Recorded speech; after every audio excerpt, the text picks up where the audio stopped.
ती प्रणाली की संरचना को समझाइए। भारतीय संसद के संस्थानीकरण में वित्तीय समितियों ने कहाँ तक मदद की? 300 शब्द। उत्तर: भूमिका 25 शब्द। भारतीय संसद का आकार बड़ा होने और समय की कमी के कारण संसदीय समिति प्रणाली, पार्लियामेंट्री कमिटी सिस्टम, विधायी कामकाज, विशेषज्ञता और कार्यपालिका पर नियंत्रण सुनिश्चित करने का एक सुदृढ़ विधिक माध्यम है। एक संसदीय समिति प्रणाली की संरचना, स्ट्रक्चर ऑफ कमिटी सिस्टम, संवैधानिक प्रावधान अनुच्छेद 105 और 118 के तहत संसद को समितियां गठित करने की शक्ति प्राप्त है। व्यापक तौर पर इन्हें दो मुख्य श्रेणियों में विभाजित किया जाता है। शून्य स्थायी समितियां, स्टैंडिंग कमिटीज, ये निरंतर प्रकृति की होती हैं, जिनका गठन प्रतिवर्ष या समय समय पर विधिक नियमों के तहत किया जाता है। शून्य विभाग संबद्ध स्थायी समितियां, DRSCS, वर्तमान में कुल 24 समितियां हैं जो विशिष्ट मंत्रालयों के शून्य बजटीय अनुदानों, विधेयकों और नीतियों की गहन कमान संभालती है। शून्य अन्य समितियां, विशेषाधिकार समिति, याचिका समिति और नियम समिति आदि। तदर्थ समितियां, एड हॉक कमिटीज, ये किसी विशिष्ट उद्देश्य जैसे किसी विशेष विधेयक की समीक्षा या जांच के लिए अस्थायी रूप से गठित की जाती है और कार्य पूरा होते ही स्वतः समाप्त हो जाती है। जैसे संयुक्त संसदीय समिति JPC। दो संसद के संस्थानीकरण, इंस्टीट्यूशनलाइजेशन में वित्तीय समितियों का योगदान। संसद के संस्थानीकरण का अर्थ है संसद को कार्यपालिका के प्रभुत्व से मुक्त कर एक संप्रभु, जवाबदेह और प्रभावी संस्था के रूप में विधिक रूप से सुदृढ़ करना। इस प्रक्रिया में 3 मुख्य वित्तीय समितियों ने ऐतिहासिक भूमिका निभाई है। का लोक लेखा समिति, पब्लिक अकाउंट्स कमिटी, पैक। शून्य योग्यता, यह समिति कैग की रिपोर्ट की विधिक जांच करती है। यह सुनिश्चित करती है कि संसद द्वारा स्वीकृत धन उसी विधिक मद में खर्च हुआ है या नहीं। संस्थानीकरण में मदद, इसने कार्यपालिका के वित्तीय कुप्रबंधन और भ्रष्टाचार जैसे ऐतिहासिक 2G स्पेक्ट्रम और कोयला ब्लॉक मामले को उजागर कर लोकधन के सजग प्रहरी के रूप में संसद की वित्तीय कमान और जवाबदेही को संस्थागत रूप दिया। खा प्राक्कलन समिति, एस्टिमेट्स कमिटी। शून्य योग्यता, यह पूर्णतः लोकसभा के 30 सदस्यों वाली सबसे बड़ी वित्तीय समिति है जो बजट में शामिल अनुमानों, एस्टिमेट्स की जांच करती है। संस्थानीकरण में मदद, यह नीतिगत दक्षता बढ़ाने और प्रशासनिक व्यय में मितव्ययिता, इकोनॉमी लाने के लिए वैकल्पिक नीतियां सुझाती है, जिससे कार्यपालिका पर संसद का पूर्व वित्तीय नियंत्रण सुदृढ़ होता। सार्वजनिक उपक्रमों संबंधी समिति, कोपू। शून्य योग्यता, यह LIC, सेल जैसे सार्वजनिक उपक्रमों, PSUs के वाणिज्यिक खातों और दक्षता का विधिक मूल्यांकन करती है। संस्थानीकरण में मदद, यह सुनिश्चित करती है कि सार्वजनिक क्षेत्र के उपक्रम व्यावसायिक सुशासन, गुड गवर्नेंस और कानून के शासन के अनुरूप कार्य कर रहे हैं। निष्कर्ष 25 शब्द। निष्कर्षतः वित्तीय समितियों ने दलीय राजनीति से ऊपर उठकर कार्यपालिका की राजकोषीय मनमानी पर रोक लगाई है, जिससे भारतीय संसद का एक प्रहरी संस्था के रूप में वास्तविक संस्थानीकरण हुआ है। मूल्य संवर्धन, वैल्यू एडिशन। संवैधानिक विशेषज्ञों और प्रशासनिक सुधार आयोगों के नीतिगत प्रतिवेदनों के अनुसार वित्तीय समितियां संसद की लघु संसद, मिनी पार्लियामेंट के रूप में कार्य करती है। इनकी सबसे बड़ी विधिक और व्यावहारिक ताकत यह है कि इनकी बैठकें बंद कमरों में होती है, जिससे सदस्य दलीय व्हिप और राजनीतिक पूर्वाग्रहों से मुक्त होकर पूर्णतः निष्पक्ष और संवैधानिक नैतिकता के तहत वित्तीय दस्तावेजों का तकनीकी मूल्यांकन करते हैं। हालांकि सुशासन, गुड गवर्नेंस और संसदीय नियंत्रण को और अधिक मारक बनाने के लिए यह आवश्यक है कि इन समितियों की सिफारिशों को कार्यपालिका के लिए विधिक रूप से अधिक बाध्यकारी बनाया जाए। प्रश्न विभिन्न समितियों द्वारा सुझाए गए एवं एक राष्ट्र एक चुनाव के विशिष्ट संदर्भ में चुनाव सुधारों की आवश्यकता का परीक्षण करें। 300 शब्द। उत्तर: भूमिका 25 शब्द। स्वतंत्र और निष्पक्ष चुनाव भारतीय लोकतंत्र का मूल ढांचा है। बदलते समय में चुनावी विकृतियों को दूर करने के लिए विभिन्न समितियों की सिफारिशें और एक राष्ट्र एक चुनाव वनों का विचार चुनावी सुधारों की त्वरित विधिक व व्यावहारिक आवश्यकता को रेखांकित करते हैं। 1. विभिन्न समितियों द्वारा सुझाए गए प्रमुख चुनाव सुधार। समय समय पर गठित विधिक एवं प्रशासनिक पैनलों ने भारत की चुनावी प्रणाली को सुदृढ़ करने के लिए महत्वपूर्ण सुझाव दिए हैं। 0. दिनेश गोस्वामी समिति 1990 व इंद्रजीत गुप्त समिति 1998 उदास स्माइली। इन्होंने चुनावों में काले धन के प्रभाव को कम करने के लिए चुनावों का राज्य वित्तपोषण, स्टेट फंडिंग ऑफ इलेक्शंस करने तथा आदर्श आचार संहिता को विधिक रूप से और सशक्त बनाने की वकालत की। विधि आयोग की 170वीं रिपोर्ट 1999 व वोहरा समिति 1993 उदास स्माइली। इन्होंने राजनीति के अपराधीकरण क्रिमिनलाइजेशन ऑफ पॉलिटिक्स पर गंभीर चिंता व्यक्त की। विधि आयोग ने राजनीतिक दलों के आंतरिक लोकतंत्र को विधिक रूप से अनिवार्य बनाने और केवल उन्हीं दलों को मान्यता देने की सिफारिश की जो पारदर्शी तरीके से कार्य करते हैं। द्वितीय प्रशासनिक सुधार आयोग 2 NDR 2007 उदास स्माइली। इसन ए सिफारिश की दल बदल विरोधी कानून 10वीं अनुसूची के तहत अयोग्यता के मामलों का फैसला पीठासीन अधिकारी के बजाय चुनाव आयोग की सलाह पर राष्ट्रपति या राज्यपाल द्वारा विधिक रूप से किया जाना चाहिए ताकि निष्पक्षता बनी रहे। 2 एक राष्ट्र एक चुनाव वनों के विशिष्ट संदर्भ में आवश्यकता का परीक्षण। लोकसभा और राज्य विधानसभाओं के चुनाव एक साथ कराने साइमल्टेनियस इलेक्शंस का प्रस्ताव समकालीन सुशासन की दृष्टि से अत्यंत प्रासंगिक है, जिसके विधिक व प्रशासनिक लाभ और चुनौतियां निम्नलिखित हैं। का सुधार की आवश्यकता के पक्ष में विधिक व व्यावहारिक तर्क। नीतिगत सुस्ती पॉलिसी पैरालिसिस से मुक्ति। बार बार चुनाव होने से देश के किसी न किसी हिस्से में आदर्श आचार संहिता MCC लागू रहती है, जिससे सरकारें नए विकासात्मक और विधिक निर्णय नहीं ले पाती। एक साथ चुनाव होने से नीतिगत निरंतरता सुनिश्चित होगी। 0 विशाल सार्वजनिक व्यय में कमी। बार बार चुनाव कराने में सुरक्षा बलों की तैनाती, प्रशासनिक मशीनरी का उपयोग और राजनैतिक दलों द्वारा किया जाने वाला अंधाधुंध चुनावी खर्च देश की अर्थव्यवस्था पर भारी बोझ डालता है। 0 प्रशासनिक दक्षता की कमान। बार बार शिक्षकों और प्रशासनिक अधिकारियों को चुनावी ड्यूटी में लगाने से सुशासन का मूल कार्य प्रभावित होता है, जिस पर रोक लगेगी। अंतर्निहित संवैधानिक व संघीय चुनौतियां। संवैधानिक संशोधन की विधिक अनिवार्यता। इसे लागू करने के लिए संविधान के अनुच्छेद 83, 85, 172, 174 और 356 में व्यापक संशोधन करने होंगे, जिसके लिए न्यूनतम आधे राज्यों की विधानसभाओं के विधिक अनुसमर्थन रैटिफिकेशन की आवश्यकता होगी। संघीय संतुलन पर प्रभाव। आलोचकों का तर्क है कि एक साथ चुनाव होने से राष्ट्रीय मुद्दे क्षेत्रीय आकांक्षाओं पर हावी हो सकते हैं, जिससे बहुदलीय संघीय कमान कमजोर हो सकती है। रामनाथ कोविंद समिति 2024 ने इन विधिक पहलुओं की गहन समीक्षा की है। निष्कर्ष 25 शब्द। निष्कर्षतः चुनाव सुधार और एक राष्ट्र एक चुनाव का विधिक क्रियान्वयन संवैधानिक नैतिकता के अधीन होना चाहिए, ताकि लोकतांत्रिक संघवाद को आंच पहुंचाए बिना सुशासन की राह सुगम हो सके। मूल्य संवर्धन वैल्यू एडिशन। सर्वोच्च न्यायालय ने association for democratic reforms ADR बनाम भारत संघ के विभिन्न ऐतिहासिक वादों में यह स्पष्ट विधिक व्यवस्था दी है कि मतदाताओं का जानने का अधिकार राइट टू नो अनुच्छेद 19(1) के तहत एक मौलिक अधिकार है। चुनाव सुधार केवल राजनीतिक स्थिरता के साधन नहीं है, बल्कि ये नागरिकों के लोकतांत्रिक विश्वास को अक्षुण्ण रखने का विधिक कवच है। चाहे चुनावी बांड का उन्मूलन हो या एक राष्ट्र एक चुनाव की कूटनीतिक कमान, हर सुधार का अंतिम पैमाना कानून का शासन रूल ऑफ लॉ और पारदर्शी सुशासन होना चाहिए, ताकि लोकतंत्र की जड़ धरातल पर सदैव जीवंत बनी रहें। प्रश्न। लोक अदालत तथा मध्यस्थता अधिकरण की व्याख्या कीजिए तथा उनमें अंतर स्पष्ट कीजिए। क्या वे दीवानी तथा आपराधिक दोनों प्रकृति के मामलों पर विचार करते हैं? 300 शब्द। उत्तर। भूमिका 25 शब्द। भारतीय विधिक प्रणाली में वैकल्पिक विवाद समाधान ADR के अंतर्गत लोक अदालत और मध्यस्थता अधिकरण आर्बिट्रल ट्राइब्यूनल मुकदमों के त्वरित और सौहार्दपूर्ण निपटारे के 2 अत्यंत महत्वपूर्ण विधिक माध्यम हैं। एक लोक अदालत एवं मध्यस्थता अधिकरण की विधिक व्याख्या। लोक अदालत यह कानूनी सेवा प्राधिकरण अधिनियम 1987 के तहत एक संवैधानिक व सांविधिक मंच है।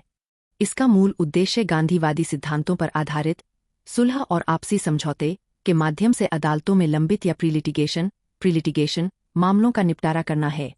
इसके निर्णय को दीवानी न्यायालय सिविल कोर्ट की डिक्री के समान विधिक मान्यता प्राप्त है, जिसके विरुद्ध कोई अपील नहीं होती। 0 मध्यस्थता अधिकरण। यह माध्यस्थम और सुलह अधिनियम 1996 के तहत गठित एक निजी विधिक मंच है। इसमें विवादित पक्षकार अदालत के बाहर अपने विवाद को सुलझाने के लिए आपसी सहमति से एक या अधिक तटस्थ व्यक्तियों आर्बिट्रेटर्स को नियुक्त करते हैं।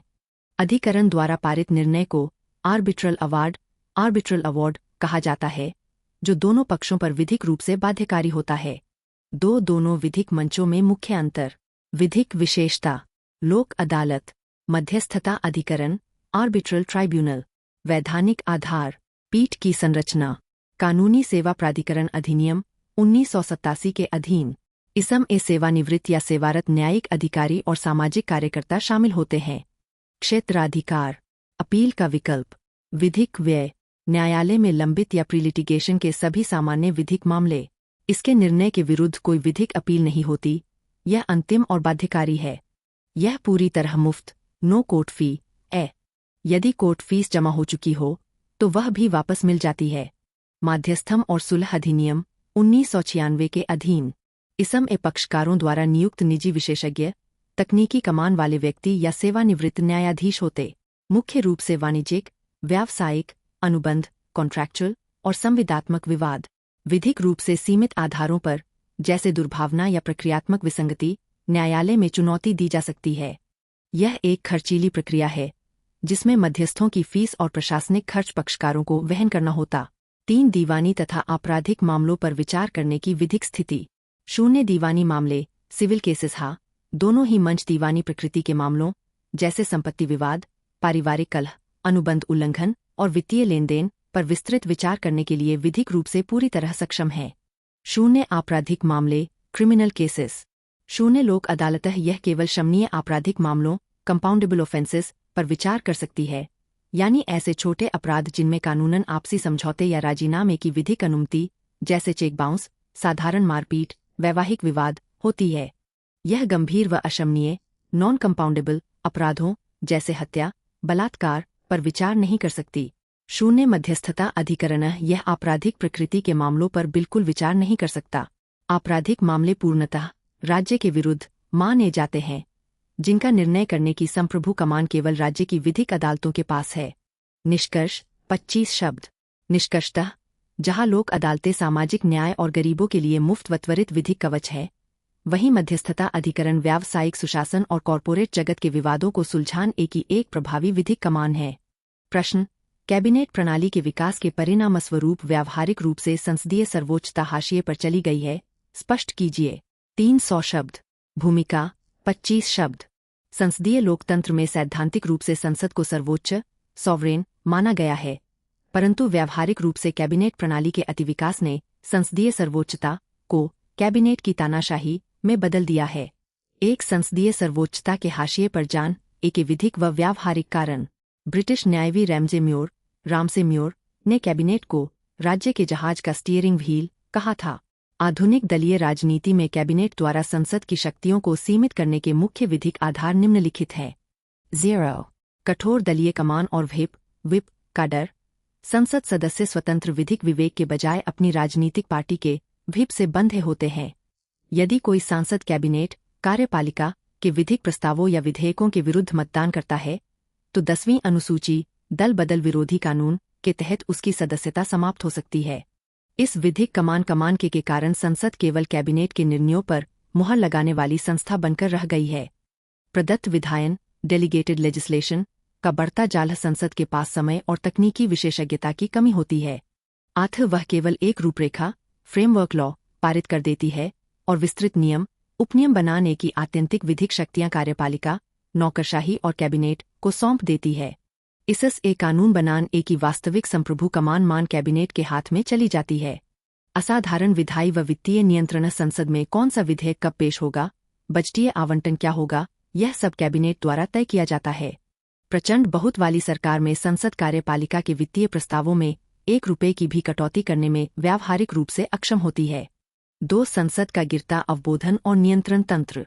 0 अध्यादेश राज ऑर्डिनेंस राज संसद के सत्र में न होने पर अनुच्छेद 123/213 के तहत अध्यादेश जारी करने की कमान पूरी तरह कैबिनेट के पास होती है, जो संसदीय चर्चा के बिना ही विधिक रूप से प्रभावी हो जाते हैं। गिलोटीन का उपयोग बजटीय मांगों पर बिना विस्तृत विधायी चर्चा के ही सभी अनुदानों को एक साथ मतदान के लिए रख दिया जाता है, जिससे संसद की वित्तीय संप्रभुता संकुचित होती है। निष्कर्ष 25 शब्द। निष्कर्षतः यह कहना उचित है कि कैबिनेट प्रणाली के विकास ने संसद को एक संप्रभु निकाय से हटाकर कार्यपालिका के निर्णयों की पंजीकरण खिड़की रजिस्ट्रेशन ऑफिस बना दिया है। मूल्य संवर्धन वैल्यू एडिशन।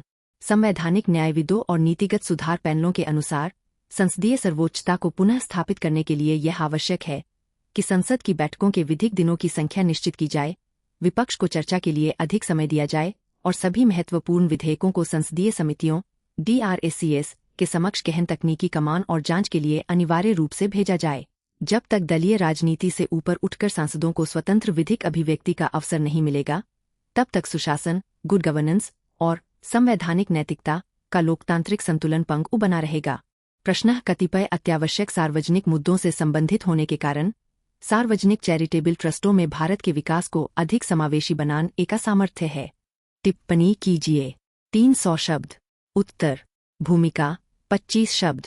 सार्वजनिक charitable trust, public charitable trusts नागरिक समाज के वे विधिक स्तंभ हैं जो राज्य की सीमाओं और बाजार की कमियों के बीच सेतु बनकर समावेशी विकास को गति देते हैं। एक अत्यावश्यक सार्वजनिक मुद्दे और ट्रस्टों की विकासात्मक भूमिका। भारत का एक बड़ा हिस्सा आज भी ढांचागत और सामाजिक विसंगतियों से जूझ रहा है। सार्वजनिक चैरिटेबल ट्रस्ट भारतीय ट्रस्ट अधिनियम 1882 और विभिन्न राज्य विधिक अधिनियमों के तहत निम्नलिखित अत्यावश्यक सार्वजनिक मुद्दों को सीधे संबोधित कर समावेशी सुशासन का निर्माण करते हैं। स्वास्थ्य और पोषण सुरक्षा टाटा ट्रस्ट या अजीम प्रेमजी फाउंडेशन जैसे बड़े चैरिटेबल ट्रस्ट कैंसर अनुसंधान, कुपोषण उन्मूलन और सुदूर ग्रामीण क्षेत्रों में प्राथमिक स्वास्थ्य केंद्र PHCS चलाकर स्वास्थ्य असमानता को दूर करते हैं। 0 शिक्षा का लोकतंत्रीकरण। यह वर्ग गरीब और वंचित पृष्ठभूमि के बच्चों, विशेषकर बालिकाओं, को छात्रवृत्तियां, तकनीकी कौशल और गुणवत्तापूर्ण बुनियादी शिक्षा प्रदान करता है, जो अनुच्छेद 21 के लक्ष्यों को पूरा करने में राज्य की मदद करता है। गरीबी उन्मूलन और आजीविका, कृषि संकट और ग्रामीण बेरोजगारी से निपटने के लिए ये ट्रस्ट किसानों को टिकाऊ कृषि प्रथाओं का कूटनीतिक प्रशिक्षण देते हैं और स्वयं सहायता समूहों SHGs को आत्मनिर्भर बनाकर वित्तीय समावेशन फाइनेंशियल इंक्लूजन सुनिश्चित करते हैं। 2 समावेशी विकास को सुदृढ़ बनाने का अंतर्निहित सामर्थ्य। सार्वजनिक ट्रस्टों का सांगठनिक ढांचा उन्हें सरकारी तंत्र की तुलना में अधिक लचीला और प्रभावी बनाता है, जो समावेशी विकास के लिए अनिवार्य है। 0 अंतिम छोर तक पहुंच, लास्ट माइल डिलीवरी। जहां सरकारी मशीनरी अपनी प्रशासनिक जटिलताओं के कारण नहीं पहुंच पाती, जैसे दुर्गम जनजातीय क्षेत्र, वहां ये ट्रस्ट स्थानीय भाषा और संस्कृति को अपनाकर बॉटम अप दृष्टिकोण से राहत और विकास सुनिश्चित करते हैं। 0 नवप्रवर्तन और तकनीकी कमान इनोवेशन। ये ट्रस्ट कम लागत वाले सामाजिक नवाचारों सोशल इनोवेशंस का परीक्षण करने में सक्षम होते हैं, जिन्हें बाद में सरकार बड़े पैमाने पर अपनी नीतियों में शामिल कर सकती है। सामाजिक पूंजी सोशल कैपिटल का निर्माण। ये ट्रस्ट नागरिकों में स्वैच्छिक सहभागिता और सामाजिक दायित्व की भावना जगाते हैं, जिससे सुशासन गुड गवर्नेंस का लोकतांत्रिक ढांचा और अधिक न्यायसंगत बनता है। निष्कर्ष 25 शब्द। निष्कर्षतः सार्वजनिक चैरिटेबल ट्रस्ट भारत के जनसांख्यिकीय लाभांश को सुरक्षित कर विकास को समावेशी बनाने एक अतुलनीय सामर्थ्य रखते हैं। राज्य को इन्हें नियंत्रण के बजाय सहयात्री मानना चाहिए। मूल्य संवर्धन वैल्यू एडिशन। संवैधानिक विशेषज्ञों और संयुक्त राष्ट्र के सतत विकास लक्ष्यों SDGs के नीतिगत प्रतिवेदनों के अनुसार समावेशी विकास केवल विधायी कानूनों या बजटीय आवंटन से नहीं आता, बल्कि वह इस बात पर निर्भर करता है कि समाज का सबसे कमजोर नागरिक विकास प्रक्रिया में कितना भागीदार है। सार्वजनिक चैरिटेबल ट्रस्ट अपनी नैतिक साख और वित्तीय पारदर्शिता के माध्यम से भारतीय समाज में संवैधानिक नैतिकता कॉन्स्टिट्यूशनल मोरालिटी को जीवित रखते हैं। आयकर अधिनियम 1961 के तहत इन्हें मिलने वाली विधिक छूट और कॉरपोरेट सामाजिक उत्तरदायित्व CSR के साथ इनका कूटनीतिक संलयन भारतीय लोकतंत्र को अधिक मानवीय और लोक कल्याणकारी बनाता है। प्रश्न: निजता का अधिकार प्राण तथा दैहिक स्वतंत्रता के आंतरिक भाग के रूप में संविधान के अनुच्छेद 21 के स्वाभाविक रूप से संरक्षित है। व्याख्या कीजिए। इस संदर्भ में एक गर्भस्थ शिशु के पितृत्व को सिद्ध करने NA परीक्षण से संबंधित विधि की चर्चा कीजिए। 300 शब्द। Q उत्तर: भूमिका 25 शब्द। KS पुस्वामी बनाम भारत संघ 2017 के ऐतिहासिक वाद में सर्वोच्च न्यायालय ने माना कि निजता का अधिकार राइट टू प्राइवेसी अनुच्छेद 21 के तहत प्राण एवं दैहिक स्वतंत्रता का एक स्वाभाविक और अभिन्न विधिक अंग है। एक अनुच्छेद 21 और निजता का अधिकार विधिक अंतर संबंध। न्यायालय ने स्पष्ट किया कि निजता का अधिकार कोई बाहरी विधिक उपहार नहीं है, बल्कि यह मानवीय गरिमा और स्वायत्तता के लिए एक जन्मजात अधिकार है।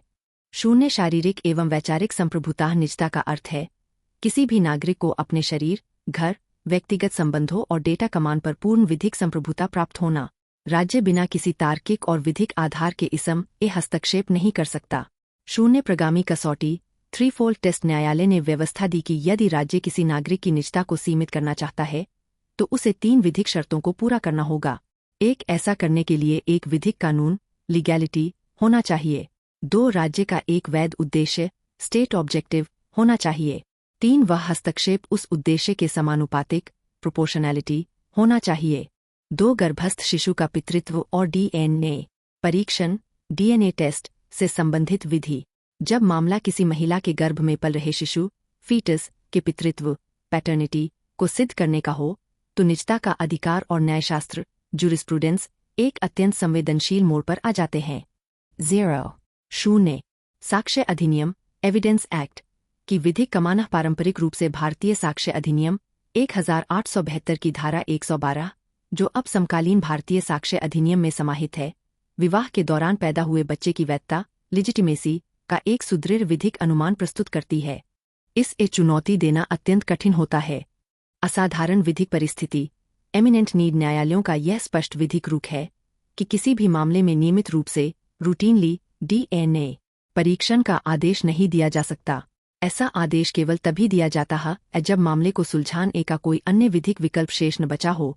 प्रीम फेसी केस आई स्त्री की शारीरिक निजता की रक्षा अपर्णा भट्ट बनाम मध्य प्रदेश राज्य और अन्य महत्वपूर्ण निर्णयों के आलोक में न्यायालय यह सुनिश्चित करता है कि एक गर्भवती महिला को उसकी सहमति के बिना डीएनए या एमनियोसेंटेसिस उल्बवेधन जैसी आक्रामक चिकित्सीय प्रक्रियाओं के लिए मजबूर न किया जाए।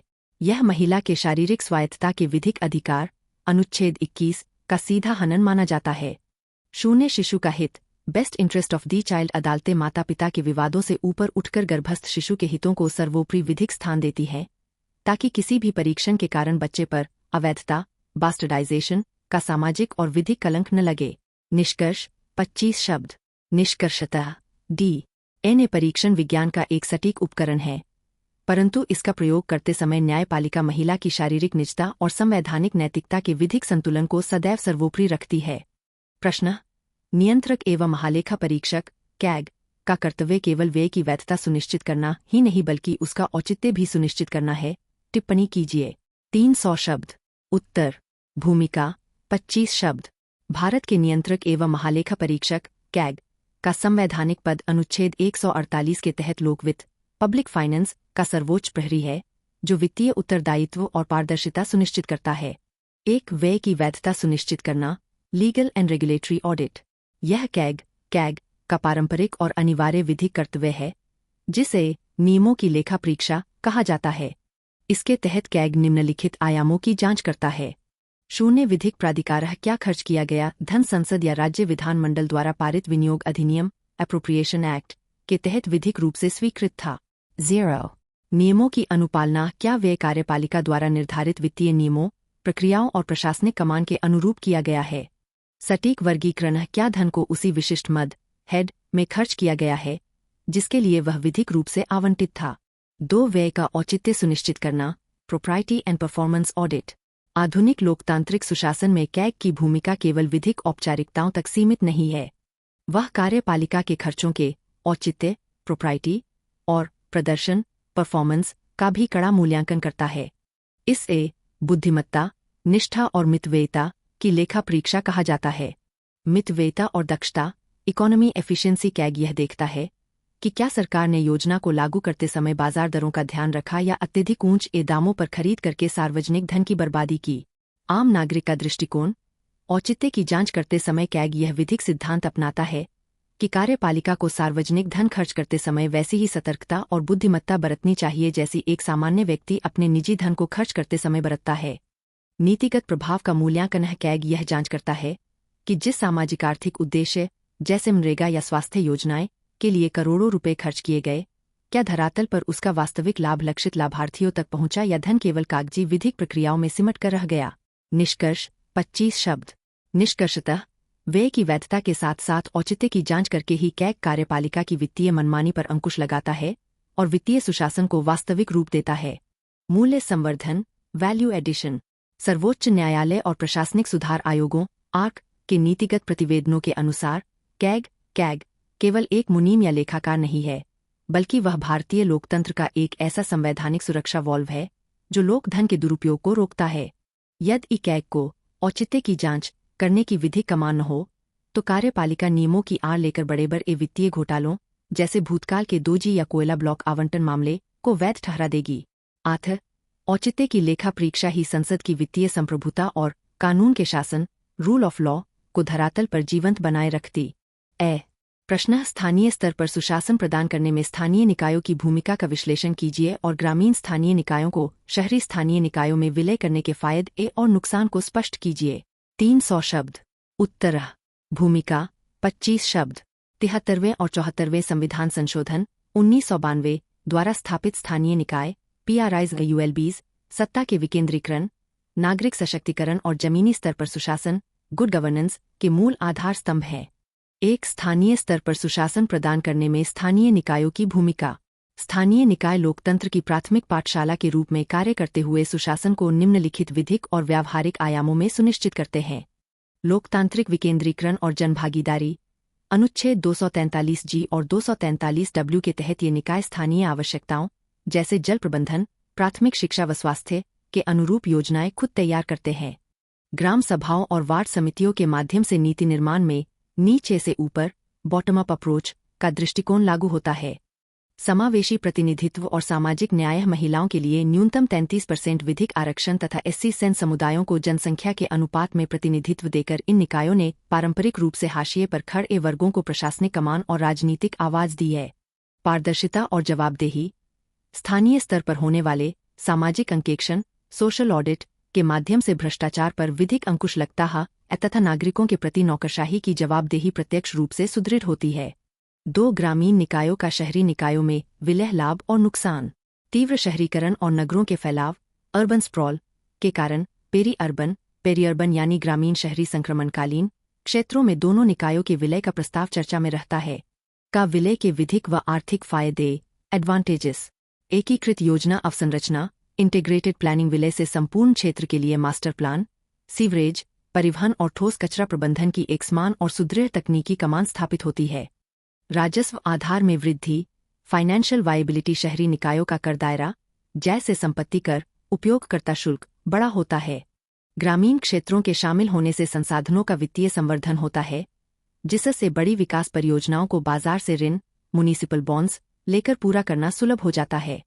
प्रशासनिक दोहराव की समाप्ति। एक ही क्षेत्र में ग्राम पंचायत और नगर पालिका के क्षेत्राधिकार के टकराव और विधिक विरोधाभासों का अंत होता है, जिससे प्रशासनिक सुशासन बढ़ता है। विलय के अंतर्निहित नुकसान व चुनौतियां डिसएडवांटेजेस। ग्रामीण प्राथमिकताओं की उपेक्षा। शहरी निकायों की प्राथमिकताएं ऊंची इमारतों, फ्लाईओवरों और बड़े करदाताओं पर केंद्रित होती है। विलय से ग्रामीण क्षेत्रों की बुनियादी कृषिगत आवश्यकताओं, पशुपालन और मनरेगा मैग्नरेगा जैसी ग्रामीण रोजगार कमान वाली विधिक योजनाओं का विलोपन या उपेक्षा हो जाती है। करों का अतिरिक्त विधिक बोझ। ग्रामीण आबादी पर अचानक संपत्ति कर, जल कर और अन्य शहरी उपकरों सेसेस का वित्तीय बोझ बढ़ जाता है, जिससे उनकी आर्थिक सुरक्षा प्रभावित होती है। प्रतिनिधित्व का संकुचन। Loss of direct voice. ग्राम पंचायतों में वार्ड छोटे होते हैं, जिससे नागरिक अपने प्रतिनिधि से सीधे विधिक संपर्क में रहते हैं। शहरी निकायों, नगर निगम के वार्ड बहुत बड़े होने के कारण अंतिम छोर के ग्रामीणों की राजनीतिक कमान और लोकतांत्रिक पहुंच संकुचित हो जाती है। निष्कर्ष 25 शब्द। निष्कर्षतः विलय की प्रक्रिया केवल प्रशासनिक सुविधा के लिए नहीं, बल्कि संवैधानिक संघवाद और ग्रामीण अस्मिता की रक्षा करते हुए सहकारी और संतुलित विकास के विधिक सिद्धांतों पर आधारित होनी चाहिए। प्रश्न। भारत में जनहित याचिकाओं के बढ़ने के कारण स्पष्ट कीजिए। इसके परिणामस्वरूप क्या भारत का उच्चतम न्यायालय दुनिया की सबसे शक्तिशाली न्यायपालिका के रूप में उभरा है? 300 शब्द। उत्तर। भूमिका 25 शब्द। जनहित याचिका पब्लिक इंटरेस्ट लिटिगेशन PIL भारतीय न्यायशास्त्र का एक क्रांतिकारी विधिक नवाचार है, जिसने न्याय तक पहुंच का लोकतंत्रीकरण करके सर्वोच्च न्यायालय को अत्यधिक संप्रभु और शक्तिशाली बनाया। एक भारत में जनहित याचिकाओं PIL के बढ़ने के विधिक व सामाजिक कारण। 1970 और 1980 के दशक में न्यायमूर्ति PN भगवती और न्यायमूर्ति VR कृष्ण अय्यर द्वारा शुरू की गई PIL प्रणाली के तीव्र विस्तार के मुख्य कारण निम्नलिखित हैं। 0 लोकल स्टैंडी लोकस्तांदी के पारंपरिक विधिक नियम का शिथिलीकरण। पारंपरिक नियम के अनुसार केवल पीड़ित व्यक्ति ही अदालत जा सकता था। सर्वोच्च न्यायालय ने इस नियम को बदलते हुए व्यवस्था दी कि समाज का कोई भी सार्वजनिक भावना वाला नागरिक या संगठन NGO किसी ऐसे वंचित या अशक्त वर्ग के विधिक अधिकारों की रक्षा के लिए अदालत आ सकता है, जो गरीबी या अज्ञानता के कारण स्वयं न्यायालय आने में असमर्थ है। 0 संवैधानिक और न्यायिक सक्रियता जुडिशियल एक्टिविज्म। न्यायपालिका ने अनुच्छेद 21 प्राण और दैहिक स्वतंत्रता की प्रगतिशील व्याख्या की। इसके तहत स्वच्छ पर्यावरण, आजीविका, त्वरित चिकित्सा सहायता और मानवाधिकारों को मौलिक अधिकारों में शामिल किया गया, जिससे जनहित याचिकाओं का दायरा बहुत व्यापक हो गया। प्रशासनिक और विधायी शून्यता, गवर्नेंस डेफिसिट जब कार्यपालिका 5 और विधायिका भ्रष्टाचार, नीतिगत सुस्ती या उदासीनता के कारण लोक महत्व के मुद्दों जैसे प्रदूषण नियंत्रण, बाल श्रम उन्मूलन, बंधुआ मजदूरी को हल करने में विफल रहीं, तब नागरिकों ने विधिक राहत के लिए न्यायपालिका की ओर रुख किया। 2. क्या भारत का उच्चतम न्यायालय दुनिया की सबसे शक्तिशाली न्यायपालिका है? PIL और न्यायिक समीक्षा, जुडिशियल रिव्यू की असीमित कमान के कारण कई संवैधानिक विशेषज्ञ भारतीय सर्वोच्च न्यायालय को विश्व की सबसे शक्तिशाली अदालतों में से एक मानते हैं। इसके पक्ष और विपक्ष में निम्नलिखित विधिक तर्क हैं। का शक्तिशाली होने के पक्ष में तर्क: द कमांड, विस्तृत क्षेत्राधिकार, वाइड रिमीडियल पावर्स, अनुच्छेद 32, संवैधानिक उपचार के तहत सर्वोच्च न्यायालय को सीधे मौलिक अधिकारों को लागू करने की आत्यंतिक विधिक शक्ति प्राप्त है। PIL के माध्यम से कोर्ट एक साधारण पोस्टकार्ड या समाचार पत्र की रिपोर्ट को भी याचिका मानकर सुआ स्पॉन्ट स्वतः संज्ञान विधिक कार्यवाही शुरू कर सकता है। 0. नीति निर्माण और कार्यकारी कमानह विशाखावाद, कार्यस्थल पर यौन उत्पीड़न रोकने की गाइडलाइंस या प्रदूषण नियंत्रण मामलों में न्यायालय ने सीधे कार्यपालिका को निर्देश देकर खुद कानून जैसी भूमिका निभाई। 0. मूल ढांचे का सिद्धांत, बेसिक स्ट्रक्चर, न्यायपालिका के पास संसद द्वारा पारित किसी भी संवैधानिक संशोधन को रद्द करने की पूर्ण संप्रभु विधिक शक्ति है, जैसे 99वां संशोधन NJC को असंवैधानिक घोषित करना। खा विधिक सीमाएं और आलोचनात्मक पक्ष, शक्तियों के पृथक्करण, सेपरेशन ऑफ पावर्स का उल्लंघन अत्यधिक शक्तिशाली होने की होड़ में न्यायालय कभी कभी न्यायिक अतिक्रमण, जुडिशियल ओवररीच कर बैठता है, जिससे विधायी स्वायत्तता प्रभावित होती है। 0. प्रवर्तन एनफोर्समेंट की निर्भरता, अपनी तमाम विधि कमान के बावजूद सर्वोच्च न्यायालय के पास अपने निर्णयों को लागू करने के लिए कोई स्वतंत्र पुलिस बल नहीं है, उसे अंतः कार्यपालिका पर ही निर्भर रहना पड़ता है। निष्कर्ष 25 शब्द। निष्कर्षतः PIL ने भारतीय उच्चतम न्यायालय को एक असाधारण विधिक और सामाजिक कमान दी है, जो इसे वैश्विक स्तर पर कमजोरों की अदालत और सबसे शक्तिशाली न्यायपालिका के रूप में विधिक रूप से स्थापित करती है। प्रश्न: भारत की एक धर्मनिरपेक्ष राज्य के रूप में विवेचना कीजिए और अमेरिकी संविधान के धर्मनिरपेक्ष सिद्धांतों के साथ तुलना कीजिए। 300 शब्द। उत्तर: भूमिका 25 शब्द। पंथ निरपेक्षता, सेक्युलरिज्म, भारतीय और अमेरिकी दोनों लोकतांत्रिक व्यवस्थाओं का एक मूल विधिक लक्षण है, परंतु दोनों देशों ने अपने ऐतिहासिक और सामाजिक अनुभवों के आधार पर इसके भिन्न मॉडलों को अपनाया है। एक भारत की एक धर्मनिरपेक्ष राज्य के रूप में विधिक विवेचना। भारतीय पनिरपेक्षता का स्वरूप पश्चिमी देशों की तरह धर्म विरोधी या धर्म विमुख नहीं है, बल्कि यह सर्वधर्म संभाव के प्राचीन विधिक व नैतिक दर्शन पर आधारित है। संवैधानिक अधिदेश 42वें संविधान संशोधन 1976 द्वारा प्रस्तावना में पंथ निरपेक्ष शब्द को विधिक रूप से जोड़ा गया, जिस ASR बोम्मईवाद 1994 में संविधान का मूल ढांचा बेसिक स्ट्रक्चर घोषित किया गया। 0. राज्य का कोई राजकीय धर्म नहीं। भारतीय राज्य का अपना कोई आधिकारिक धर्म नहीं है। वह सभी धर्मों के प्रति तटस्थ है, परंतु साथ ही सभी धर्मों को समान सम्मान और विधिक संरक्षण प्रदान करता है। मौलिक अधिकारों में समावेश न। 0. अनुच्छेद 14 व 15 राज्य को धर्म के आधार पर किसी भी नागरिक के विरुद्ध भेदभाव करने से विधिक रूप से रोकते हैं। 0. अनुच्छेद 25 से 28 प्रत्येक व्यक्ति को अंतःकरण की और धर्म को अबाध रूप से मानने, आचरण करने तथा प्रचार करने की पूर्ण विधिक स्वतंत्रता देते हैं। 0. अनुच्छेद 29 व 30 धार्मिक अल्पसंख्यकों को अपनी भाषा, लिपि और संस्कृति के संरक्षण तथा विधिक रूप से शैक्षणिक संस्थानों की स्थापना व कमान का अधिकार देते हैं। 2. भारतीय और अमेरिकी धर्मनिरपेक्षता के सिद्धांतों की तुलना। अमेरिकी संविधान का प्रथम संशोधन फर्स्ट अमेंडमेंट राज्य और धर्म के बीच अलगाव की बात करता है, जिस थॉमस जेफरसन ने चर्च और राज्य के बीच की दीवार वॉल ऑफ सेपरेशन कहा था। विधिक व सैद्धांतिक विशेषता भारतीय धर्मनिरपेक्षता सकारात्मक मॉडल। अलगाव का स्वरूप, धार्मिक मामलों में सुधार, वित्तीय सहायता की कमान। अमेरिकी धर्मनिरपेक्षता नकारात्मक मॉडल, पूर्ण अलगाव, रिजिड सेपरेशन। राज्य और धर्म एक दूसरे के मामलों में किसी भी प्रकार का विधिक या प्रशासनिक हस्तक्षेप नहीं कर सकते। समान नागरिक संहिता UCC 152। सैद्धांतिक दूरी प्रिंसिपल डिस्टेंस। राज्य और धर्म पूरी तरह जलरोधी खानों में विभाजित नहीं है। राज्य आवश्यकतानुसार धार्मिक मामलों में विधिक सुधार कर सकता है। विकासात्मक हस्तक्षेप राज्य सामाजिक न्याय के लिए धार्मिक कुप्रथाओं जैसे छुआछूत, सती प्रथा, 3 तलाक पर विधिक रूप से प्रतिबंध लगा सकता है। समान विधिक सहायता राज्य किसी एक धर्म को बढ़ावा देने के लिए कर, टैक्स नहीं लगा सकता, अनुच्छेद 27, परंतु वह सभी धार्मिक शिक्षण संस्थानों को समान रूप से बजटीय वित्तीय सहायता दे सकता है। भारत में विवाह, तलाक और उत्तराधिकार जैसे नागरिक कानून वर्तमान में विभिन्न समुदायों के पर्सनल लॉ के विधिक अधीन हैं, जिन्हें सुशासन के तहत क्रमिक रूप से समरूप बनाने का प्रयास किया जा रहा है। हस्तक्षेप का अभाव अमेरिकी राज्य किसी भी धार्मिक संगठन के आंतरिक मामलों या रूढ़ियों में विधिक रूप से दखल नहीं दे सकता। वित्तीय सहायता पर पूर्ण रोक अमेरिकी राज्य किसी भी धार्मिक गतिविधि या धार्मिक संस्थान को किसी भी प्रकार की सरकारी वित्तीय सहायता या बजटीय अनुदान नहीं दे सकता। अमेरिका में नागरिक कानून पूर्णतः धर्मनिरपेक्ष और सार्वभौमिक है। वहां धार्मिक पर्सनल लॉ को कोई विधिक मान्यता प्राप्त नहीं है। निष्कर्ष 250 शब्द के बाद मुख्य निष्कर्ष। निष्कर्षतः जहां अमेरिकी धर्मनिरपेक्षता धर्म और राज्य के आपसी अलगाव पर बल देती है, वही भारतीय पंथ निरपेक्षता विविधता से भरे समाज में धार्मिक सद्भाव, सामाजिक सुधार और अल्पसंख्यक विधिक अधिकारों की रक्षा सुनिश्चित करने वाली एक गतिशील और सकारात्मक कमान है। प्रश्न नागरिक केंद्रित प्रशासन को सुनिश्चित करने के लिए नागरिक अधिकार पत्र एक ऐतिहासिक पहल रही है, किंतु इसे अभी भी अपनी पूर्ण क्षमता तक पहुंचना बाकी है। इसके वादे की प्राप्ति में बाधा डालने वाले कारकों की पहचान कीजिए और उन्हें दूर करने के उपाय सुझाएं। 250 शब्द।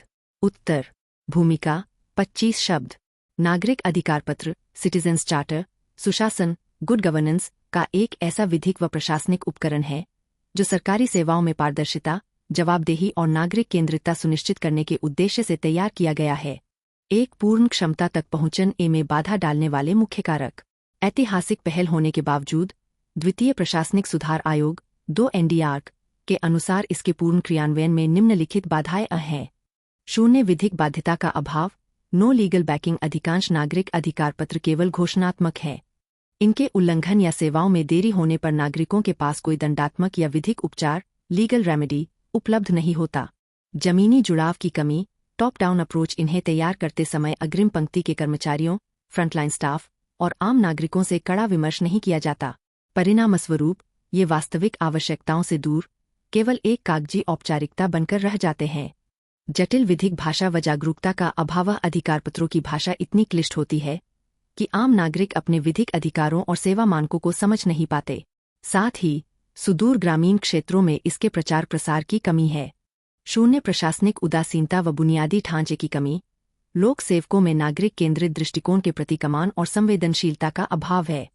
साथ ही निर्धारित समय सीमा में सेवा देने के लिए आवश्यक तकनीकी अवसंरचना इंफ्रास्ट्रक्चर की कमी है। 2 बाधाओं को दूर करने के रणनीतिक उपाय। नागरिक अधिकार पत्र को वास्तविक रूप से मारक और प्रभावी बनाने के लिए निम्नलिखित प्रशासनिक व विधिक कमान आवश्यक है। शून्य सेवोत्तम मॉडल। सेवोत्तम मॉडल का पूर्ण क्रियान्वयन इस विधिक ढांचे के तहत प्रत्येक विभाग के लिए सेवा मानकों को तय करना, नागरिक संतुष्टि का मूल्यांकन करना और लोक शिकायत निवारण तंत्र ग्रीवेंस रिड्रेस को सुदृढ़ करना अनिवार्य किया जाए। शून्य विधिक कमान व दंडात्मक प्रावधान। समयबद्ध सेवा प्रदायगी अधिनियम राइट टू सर्विस एक्ट को केंद्रीय व राज्य स्तर पर कड़ाई से लागू किया जाए ताकि तय समय में सेवा न मिलने पर दोषी अधिकारी पर आर्थिक जुर्माना लगाया जा सके।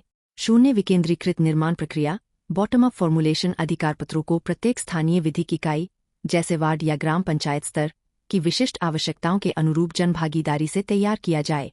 शून्य डिजिटलीकरण और कूटनीतिक संवेदीकरण। ई सुशासन ई गवर्नेंस के माध्यम से सेवाओं की ट्रैकिंग ऑनलाइन की जाए तथा लोक सेवकों को नैतिक आचरण और संवेदनशीलता का नियमित तकनीकी प्रशिक्षण दिया जाए। निष्कर्ष 25 शब्द। निष्कर्षतः नागरिक अधिकार पत्र को केवल प्रशासनिक आभूषण के बजाय एक जवाबदेह विधिक संप्रभु कमान के रूप में बदलना होगा, तभी लोक केंद्रित सुशासन का स्वप्न धरातल पर साकार हो सकेगा। प्रश्न लोक स्वास्थ्य देखभाल प्रणाली जैसे महत्वपूर्ण क्षेत्र में भारतीय राज्य को उस व्यवस्था के बाजारीकरण के दुष्प्रभावों को रोकने के लिए व्यापक भूमिका निभानी चाहिए। कुछ ऐसे उपाय सुझाइए जिनके माध्यम से राज्य लोक स्वास्थ्य देखभाल प्रणाली की पहुंच का विस्तार तृणमूल स्तर तक कर सके। 300 शब्द। उत्तर। भूमिका 25 शब्द। स्वास्थ्य का अधिकार अनुच्छेद 21 के तहत गरिमापूर्ण जीवन के विधिक अधिकार का एक अभिन्न अंग है।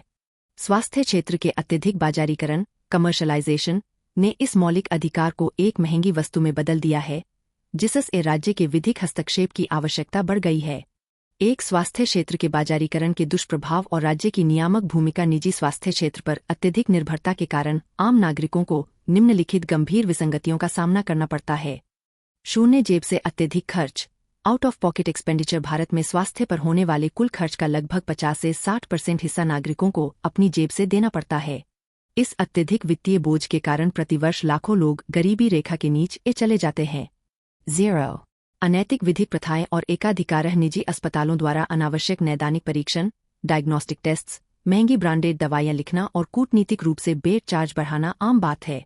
शून्य नियामक कमान की आवश्यकता। राज्य को क्लिनिकल एस्टेब्लिशमेंट, पंजीकरण और विनियमन अधिनियम को कड़ाई से लागू करना चाहिए।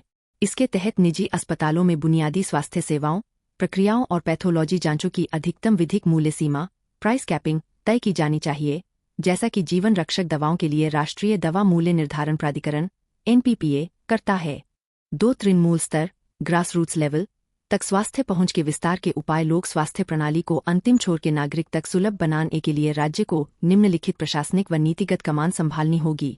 का प्राथमिक स्वास्थ्य ढांचे का सुदृढ़ीकरण। आयुष्मान आरोग्य मंदिर HWC उपकेंद्रों और प्राथमिक स्वास्थ्य केंद्रों PHCS को पूरी तरह स्वास्थ्य और कल्याण केंद्रों में बदला जाए। यहाँ गैर संचारी रोगों NCDs की मुफ्त विधिक जांच और प्राथमिक उपचार की 24 घंटे कमान होनी चाहिए। निःशुल्क दवा और जांच योजना। राजस्थान और तमिलनाडु के मॉडल पर देश भर के सभी प्राथमिक केंद्रों पर आवश्यक दवा सूची EDL के तहत जेनेरिक दवाएं और बुनियादी पैथोलॉजी टेस्ट पूरी तरह मुफ्त, नो कॉस्ट विधिक रूप से उपलब्ध कराए जाएं। खाम मानव संसाधन और फ्रंटलाइन वर्कर्स का सशक्तिकरण। आशा और ANM का विधिक संवर्धन। जमीनी स्तर पर कार्य करने वाली इन महिला स्वास्थ्य कार्यकर्ताओं के मानदेय में वृद्धि की जाए और उन्हें डिजिटल हेल्थ किट्स जैसे स्मार्टफोन, पोर्टेबल BP व शुगर मॉनिटर से लैस किया जाए ताकि वे पेरी अर्बन और सुदूर ग्रामीण क्षेत्रों में गृह दौरा होम विजिट्स कर सके।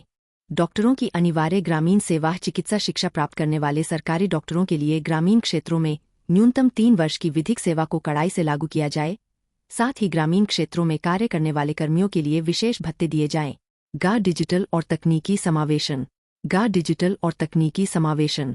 शून्य टेलीमेडिसिन और ई-संजीवनी तृणमूल स्तर के उपकेंद्रों को जिला अस्पतालों और मेडिकल कॉलेजों से डिजिटल रूप से जोड़ा जाए ताकि ग्रामीण मरीजों को विशेषज्ञ डॉक्टरों स्पेशलिस्ट्स की विधिक सलाह स्थानीय स्तर पर ही मिल सके और बड़े शहरों की ओर पलायन रुके। निष्कर्ष 25 शब्द। निष्कर्षतः स्वास्थ्य क्षेत्र में बाजारीकरण के दुष्प्रभावों को रोकना और प्राथमिक चिकित्सा का लोकतंत्रीकरण करना राज्य का एक अनिवार्य संवैधानिक दायित्व है जो सुशासन की कसौटी है। प्रश्न न्यायालय पद्धति की तुलना में प्रशासनिक अधिकरणों की आवश्यकता पर टिप्पणी कीजिए। 2021 में अधिकरणों के बुद्धिपरक पुनर्गठन द्वारा किए गए नूतन अधिकरण सुधारों के प्रभाव का मूल्यांकन कीजिए। 300 शब्द। भूमिका 25 शब्द। प्रशासनिक अधिकरण एडमिनिस्ट्रेटिव ट्राइब्यूनल्स अर्धन्यायिक विधिक निकाय हैं जिन्हें 42वें संविधान संशोधन 1976 द्वारा संविधान के भाग 14 ने अनुच्छेद 323 और 3238 के तहत विशेष और तकनीकी विवादों के त्वरित समाधान हेतु स्थापित किया गया है।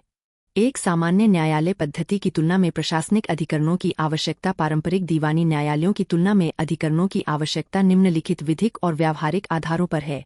शून्य न्यायालयों के भारी बोझ को कम करना। डीरेगुलेटिंग जुडिशरी। भारतीय न्यायपालिका में करोड़ों मुकदमे लंबित हैं। अधिकरण विशिष्ट क्षेत्रों जैसे सेवा मामले, पर्यावरण, कर के मुकदमों को सीधे संभालकर उच्च न्यायालयों और सर्वोच्च न्यायालय के कार्यभार को विधिक रूप से संकुचित करते हैं। तकनीकी विशेषज्ञता की कमान। एक्सपर्टीज। आधुनिक युग के विवाद जैसे दूरसंचार, बौद्धिक संपदा, पर्यावरण अत्यधिक तकनीकी होते हैं। सामान्य न्यायाधीशों की तुलना में अधिकरणों में प्रशासनिक और तकनीकी विशेषज्ञों टेक्निकल मेंबर्स की उपस्थिति जटिल मामलों में अधिक सटीक और व्यावहारिक निर्णय सुनिश्चित करती है। शून्य प्रक्रियात्मक लचीलापन और गति। अधिकरण भारतीय साक्ष्य अधिनियम 1872 और सिविल प्रक्रिया संहिता CPC के कड़े और जटिल विधिक नियमों से बंधे नहीं होते। ये प्राकृतिक न्याय के सिद्धांतों प्रिंसिपल्स ऑफ नेचुरल जस्टिस पर कार्य करते हैं जिससे न्याय त्वरित, अनौपचारिक और कम खर्चीला होता है। 2 अधिकरण सुधार अधिनियम 2021 रैशनलाइजेशन रिफॉर्म्स के प्रभाव का मूल्यांकन। ट्रिब्यूनल रिफॉर्म्स एक्ट 2021 के माध्यम से केंद्र सरकार ने कई निष्क्रिय अधिकरणों को समाप्त कर उनके विधिक क्षेत्राधिकार को वाणिज्यिक न्यायालयों या उच्च न्यायालयों में स्थानांतरित कर दिया, जैसे फिल्म प्रमाणन अपीलीय अधिकरण FCAT। इसके प्रभावों का द्विआयामी मूल्यांकन निम्नलिखित है। का सकारात्मक प्रभाव, पॉजिटिव इम्पैक्ट्स 0। प्रशासनिक और वित्तीय मितव्ययिता। कई ऐसे अधिकरण जो बहुत कम मामलों की सुनवाई कर रहे थे, उनका विलय या उन्मूलन करके सरकारी खजाने पर वित्तीय बोझ कम हुआ और ढांचागत शून्यता में कमी आई। कार्यकाल और शर्तों का समरूपीकरण। अधिनियम ने अध्यक्षों के लिए 4 वर्ष का कार्यकाल या 70 वर्ष की आयु और न्यूनतम आयु सीमा 50 वर्ष निर्धारित कर चयन प्रक्रिया में विधिक पारदर्शिता लाने का प्रयास किया। नकारात्मक प्रभाव व विधिक चुनौतियां, नेगेटिव फुटप्रिंट्स। 0। उच्च न्यायालयों पर मुकदमों का अतिरिक्त बोझ। अधिकरणों के अचानक उन्मूलन से हजारों लंबित मामले रातों रात उच्च न्यायालयों में स्थानांतरित हो गए, जिससे न्यायपालिका का बोझ और बढ़ गया। यह मूल रूप से अधिकरणों के गठन के उद्देश्य, न्यायालयों का बोझ कम करना, के विपरीत है। 0। न्यायिक स्वतंत्रता पर चोट। मद्रास बार एसोसिएशन वाद 2021 में सर्वोच्च न्यायालय ने स्पष्ट किया कि अधिकरणों के सदस्यों का छोटा कार्यकाल 4 वर्ष और चयन प्रक्रिया में कार्यपालिका का अत्यधिक प्रभाव शक्तियों के पृथक्करण, सेपरेशन ऑफ पावर्स और न्यायिक संप्रभुता के विधिक सिद्धांतों को कमजोर करता है।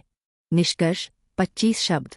निष्कर्षतः अधिकरणों का पुनर्गठन सुशासन के लिए आवश्यक है, परंतु यह न्यायपालिका के समानांतर स्वतंत्र और रिक्तियों से मुक्त होना चाहिए, तभी संवैधानिक नैतिकता और न्याय की सुलभता अक्षुण्ण रहेगी।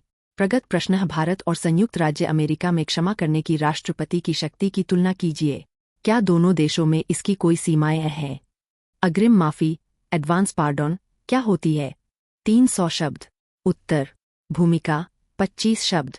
भारत और संयुक्त राज्य America, United states of America, दोनों ही लोकतांत्रिक देशों में कार्यपालिका के प्रमुख, राष्ट्रपति, को न्यायपालिका की भूलों को सुधारने और मानवीय आधार पर क्षमादान, पार्डन, देने की संप्रभु विधिक शक्ति प्राप्त। एक भारत और अमेरिका में राष्ट्रपति की क्षमादान शक्ति की तुलना। यद्यपि दोनों देशों में राष्ट्रपति को यह विधिक विशेषाधिकार प्राप्त है, परंतु इनके क्रियान्वयन और विधिक कमान में महत्वपूर्ण अंतर है। विधिक मापदंड। मंत्रिपरिषद की सलाह। सैन्य न्यायालय, कोर्ट मार्शल। मृत्युदंड, डेथ पेनल्टी। भारतीय राष्ट्रपति। अनुच्छेद 72। भारतीय राष्ट्रपति अपनी मर्जी से क्षमादान नहीं दे सकते। वे पूरी तरह केंद्रीय मंत्रिपरिषद, गृह मंत्रालय की विधिक सलाह के अधीन कार्य करने के लिए बाध्य है। राष्ट्रपति सैन्य अदालतों द्वारा दी गई सभी विधिक सजाओं को पूरी तरह क्षमा, कम या निलंबित कर सकते हैं। भारत में मृत्युदंड पाए अपराधियों को क्षमा करने की आत्यंतिक शक्ति केवल राष्ट्रपति के पास है, राज्यपाल के पास यह विधिक शक्ति नहीं है। अमेरिकी राष्ट्रपति। अनुच्छेद धारा। अमेरिकी राष्ट्रपति इस मामले में पूर्णतः संप्रभु और स्वतंत्र है। उन्हें किसी मंत्रिपरिषद या विधिक निकाय से सलाह लेने की विधिक आवश्यकता नहीं होती। अमेरिकी राष्ट्रपति भी सैन्य न्यायालयों द्वारा दी गई सजाओं को पूरी तरह क्षमा करने की विधिक कमान रखते। अमेरिकी राष्ट्रपति केवल संघीय मामलों में मृत्युदंड को क्षमा कर सकते हैं। प्रांतीय, स्टेट लॉ। मृत्युदंड के मामलों में यह कमान वहां के गवर्नरों के पास होती है। दोनों देशों में क्षमादान की विधिक सीमाएं, लिमिटेशंस। भारतीय संदर्भ में सीमाएं।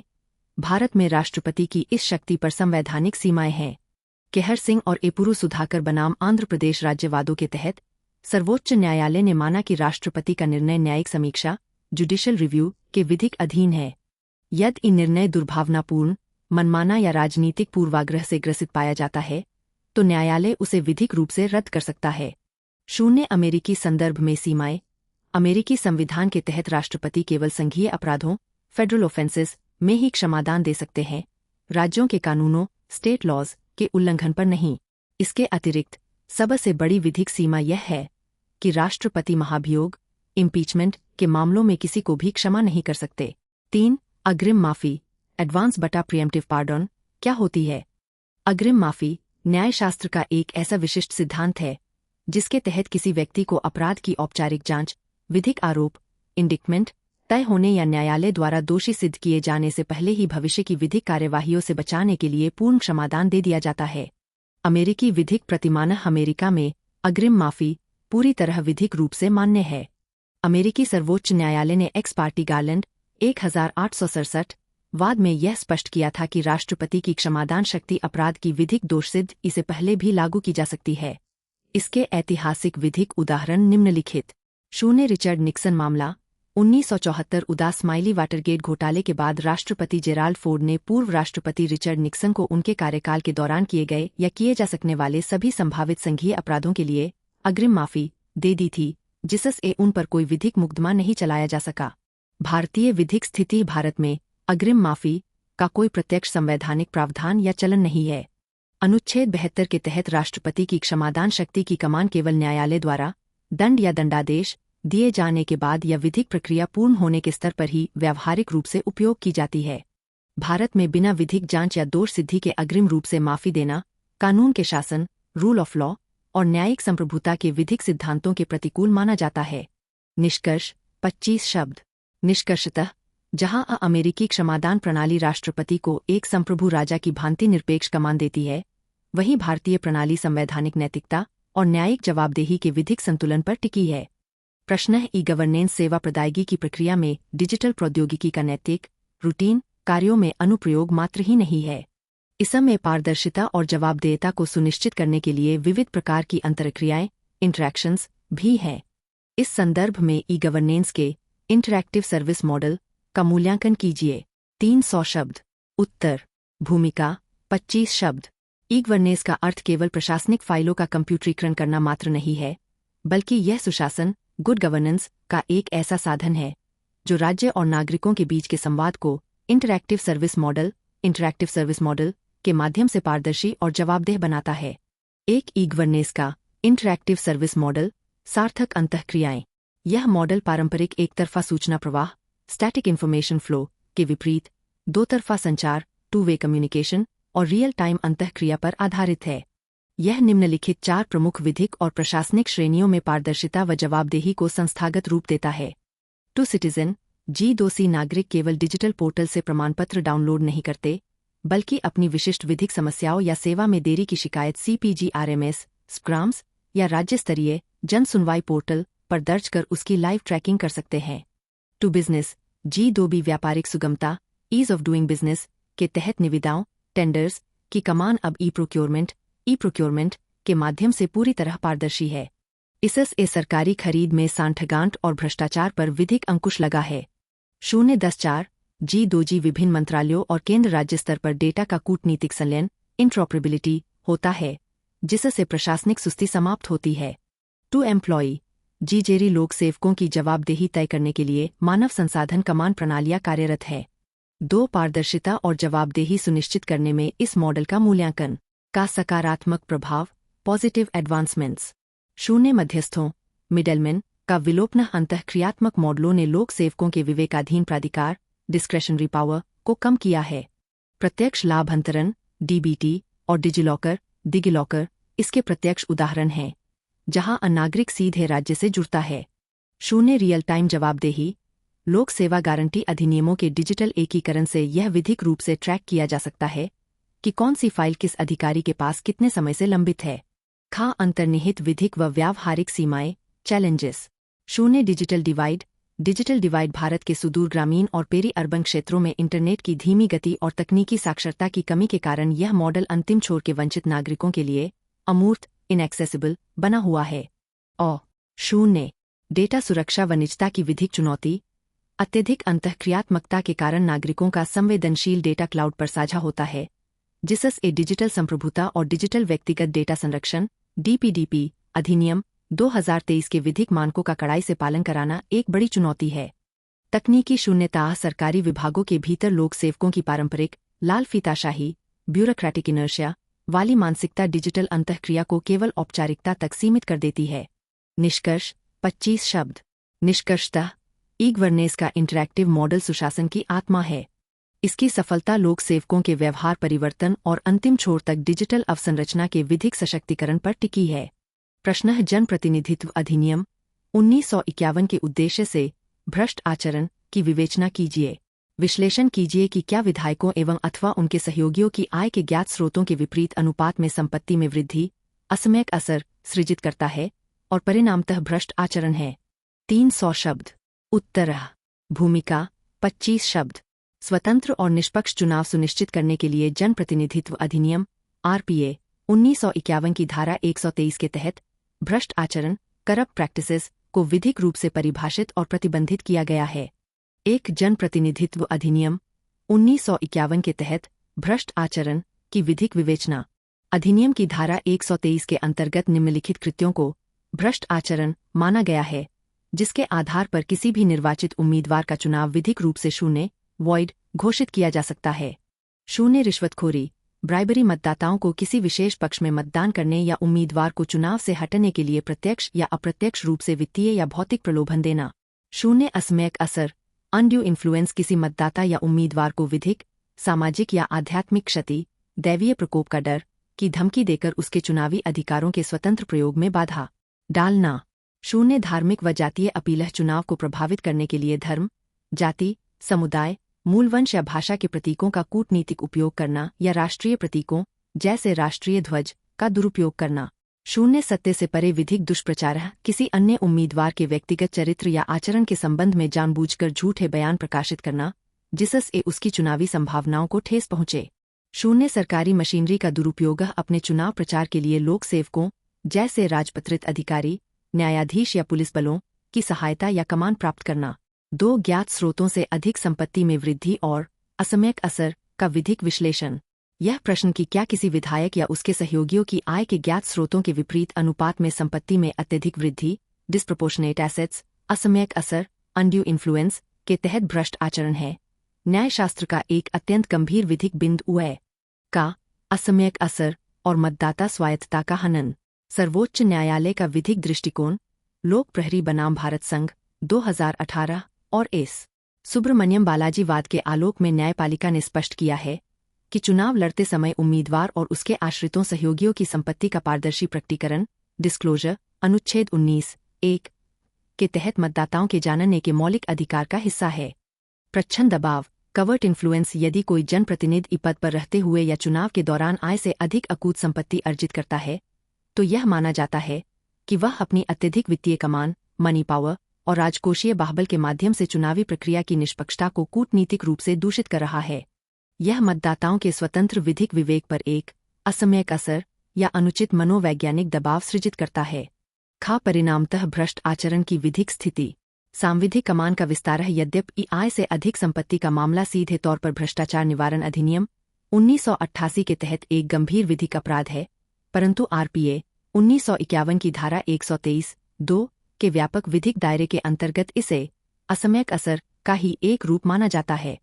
शून्य नामांकन रद्द होने का आधार, यदि कोई उम्मीदवार नामांकन पत्र फॉर्म 26 दाखिल करते समय अपनी या अपने सहयोगियों की संपत्ति के वास्तविक स्रोतों को छुपाता है या असत्य विधिक हल्फनामा देता है, तो सर्वोच्च न्यायालय के हालिया न्यायिक निर्णयों के अनुसार यह चुनाव प्रक्रिया के साथ विधिक धोखाधड़ी है। इसे मतदाताओं के स्वतंत्र चयन के अधिकार को बाधित करने वाला असमयक असर माना जाएगा और परिणामतः इसे भ्रष्ट आचरण की श्रेणी में रखकर उसका निर्वाचन रद्द किया जा सकता है। निष्कर्ष 25 शब्द। निष्कर्षतः जनप्रतिनिधियों की बेहिसाब संपत्ति न केवल वित्तीय अपराध है, बल्कि यह मतदाताओं के स्वतंत्र विधिक अधिकार पर असमयक असर डालकर लोकतांत्रिक सुशासन और कानून के शासन, रूल ऑफ लॉ को पंगु बनाती है। प्रश्न: जम्मू कश्मीर पुनर्गठन अधिनियम 2019 के बाद जम्मू कश्मीर विधानसभा की प्रकृति का विवेचन कीजिए। केंद्र शासित प्रदेश जम्मू कश्मीर की विधानसभा की शक्तियों तथा कार्यों का संक्षेप में वर्णन कीजिए। 300 शब्द। भूमिका 25 शब्द। जम्मू कश्मीर पुनर्गठन अधिनियम 2019 ने पूर्ववर्ती राज्य को 2 केंद्र शासित प्रदेशों यूटीएस में विभाजित कर दिया। इसके तहत निर्मित जम्मू कश्मीर केंद्र शासित प्रदेश की अपनी एक अनूठी विधानसभा है, जिसकी प्रकृति और शक्तियां पुडुचेरी मॉडल के समरूप हैं। 1. जम्मू कश्मीर विधानसभा की प्रकृति। अधिनियम के प्रवर्तन के बाद जम्मू कश्मीर विधानसभा की प्रकृति मौलिक रूप से बदल चुकी है, जो अब अनुच्छेद 239 के विधिक शासन के अंतर्गत कार्य करती है।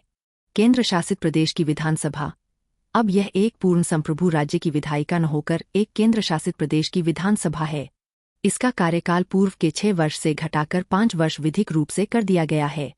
सीटों का विधिक स्वरूप परिसीमन के बाद इसकी कुल सीटें 114 निर्धारित हैं। इनमें से 24 सीट पाक अधिकृत जम्मू कश्मीर पौज के लिए विधिक रूप से आरक्षित और खाली रखी गई है, जबकि वास्तविक निर्वाचन 90 सीटों पर होता है। उपराज्यपाल एलजी की नामांकित कमानह विधानसभा में महिलाओं का पर्याप्त प्रतिनिधित्व सुनिश्चित करने के लिए उपराज्यपाल को 2 महिला सदस्यों को नामांकित करने की विधिक शक्ति प्राप्त है। इसके साथ ही हालिया संशोधनों के तहत कश्मीरी प्रवासियों और पौज के विस्थापितों के लिए भी नामांकन की विशेष कमान जोड़ी गई है। 2 विधानसभा की शक्तियां तथा कार्य। विधानसभा को विधायी और राजकोषीय मामलों में शक्तियां तो प्राप्त है, परंतु वे केंद्र सरकार और उपराज्यपाल एलजी के विधिक नियंत्रण के अधीन संकुचित है। का विधायी शक्तियां लेजिस्लेटिव पावर्स। सूचीगत क्षेत्राधिकार विधानसभा को संविधान की राज्य सूची, स्टेट लिस्ट और समवर्ती सूची, कॉन्करेंट लिस्ट में शामिल विषयों पर कानून बनाने की विधिक शक्ति प्राप्त है। अपवाद और विधिक सीमाएं। राज्य सूची के दो अत्यंत महत्वपूर्ण विषय लोक व्यवस्था, पब्लिक ऑर्डर और पुलिस पर कानून बनाने की कोई शक्ति विधानसभा के पास नहीं है। इन दोनों महत्वपूर्ण विषयों पर कानून बनाने की आत्यंतिक कमान पूरी तरह संसद और भारत सरकार के पास सुरक्षित। वित्तीय व प्रशासनिक कार्य, फाइनेंशियल एग्जीक्यूटिव फंक्शंस। 0 बजटीय कमान विधानसभा के समक्ष प्रतिवर्ष बजट, वार्षिक वित्तीय विवरण प्रस्तुत किया जाता है। विनियोग और धन विधेयकों को पारित करना विधानसभा का प्रमुख विधिक कार्य है। 0 मंत्रिपरिषद की जवाबदेही। मुख्यमंत्री के नेतृत्व वाली मंत्रिपरिषद सामूहिक रूप से विधानसभा के प्रति जवाबदेह होती है। उपराज्यपाल एलजी की सर्वोच्च विधिक कमान। विधानसभा द्वारा पारित किसी भी विधेयक को कानून बनने के लिए उपराज्यपाल की विधिक सहमति अनिवार्य है। उपराज्यपाल किसी भी ऐसे विधेयक को राष्ट्रपति के विचारार्थ विधिक रूप से आरक्षित कर सकते हैं जो संसद के किसी कानून के प्रतिकूल हो या जो कार्यपालिका के नियंत्रण से बाहर हो। निष्कर्ष 25 शब्द। निष्कर्षतः जम्मू कश्मीर पुनर्गठन अधिनियम 2019 के बाद यहाँ की विधानसभा की प्रकृति एक सीमित विधायी कमान वाली संस्था की है, जहाँ क्षेत्रीय आकांक्षाओं और राष्ट्रीय सुरक्षा के बीच एक विधिक संतुलन बनाने का प्रयास किया गया है। प्रगत प्रश्न। भारत का महान न्यायवादी एटर्नी जनरल केंद्र सरकार के कानूनी ढांचे का मार्गदर्शन करने और कानूनी परामर्श के माध्यम से ठोस शासन सुनिश्चित करने में महत्वपूर्ण भूमिका निभाता है। इस संबंध में उसकी जिम्मेदारियों, अधिकारों और सीमाओं का विवेचन कीजिए। 300 शब्द। उत्तर। भूमिका 25 शब्द। संविधान के अनुच्छेद 76 के तहत भारत का महान न्यायवादी अटॉर्नी जनरल देश का सर्वोच्च विधिक अधिकारी चीफ लीगल एडवाइजर है, जो केंद्र सरकार के कानूनी कमान का मार्गदर्शन कर सुशासन और कानून के शासन रूल ऑफ लॉ को सुदृढ़ करता है। एक महान न्यायवादी की मुख्य विधिक जिम्मेदारियां रिस्पॉन्सिबिलिटीज। महान न्यायवादी भारत सरकार के मुख्य कानूनी सलाहकार के रूप में निम्नलिखित विधिक कर्तव्यों का निर्वहन करता। विधिक परामर्श भारत सरकार को ऐसे जटिल कानूनी और संवैधानिक विषयों पर कड़ा विमर्श और सलाह देना जो राष्ट्रपति द्वारा समय समय पर उसके पास भेजे जाते हैं। न्यायालयों में प्रतिनिधित्व। सर्वोच्च न्यायालय और देश के विभिन्न उच्च न्यायालयों में भारत सरकार से संबंधित सभी विधिक मामलों में सरकार की ओर से पेश होना और उसका पक्ष मजबूती से रखना। अनुच्छेद 143 के तहत कमानह राष्ट्रपति द्वारा अनुच्छेद 143 के अंतर्गत सर्वोच्च न्यायालय से मांगे गए किसी भी कानूनी परामर्श संदर्भ प्रेसिडेंशियल रेफरेंस में भारत सरकार का विधिक प्रतिनिधित्व करना। 2 विशेषाधिकार और अधिकार राइट्स। पद की गरिमा और विधिक कमान को बनाए रखने के लिए संविधान ने महान न्यायवादी को विशिष्ट विधिक अधिकार।